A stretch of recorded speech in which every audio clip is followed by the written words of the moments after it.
गर्भलिंग निदान प्रतिबंधक PCPNDT कायदा 1994च्या प्रभावी अंमलबजावणीसाठी सांगोला तालुक्यात मोठी कारवाई करण्यात आली.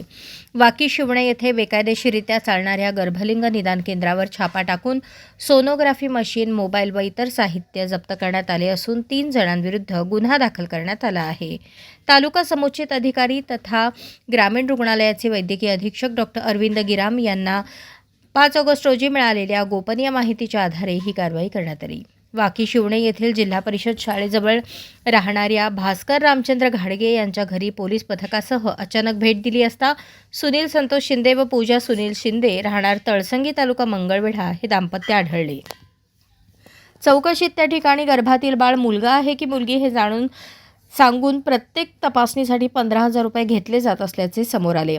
तपासणी दरम्यान USG probe, Oppo mobile, charger व पॅकिंग केस असा साहित्य जप्त करण्यात आले.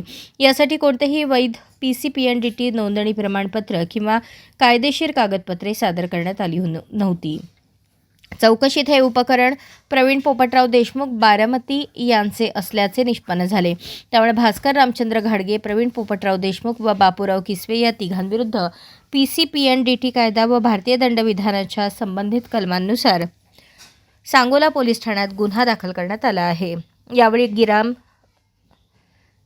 यावेळी डॉक्टर गिराम यांनी सांगितले की अवैध गर्भलिंग निदान करणे हा अत्यंत गंभीर आणि अजामीनपात्र गुन्हा आहे. अशा प्रकारात सहभागी कोणालाही पाठीशी घातले जाणार नाही. नागरिकांनी तालुक्यात कुठेही असे प्रकार सुरू असल्यास तात्काळ माहिती द्यावी. माहिती देणाऱ्याचे नाव गोपनीय ठेवले जाईल.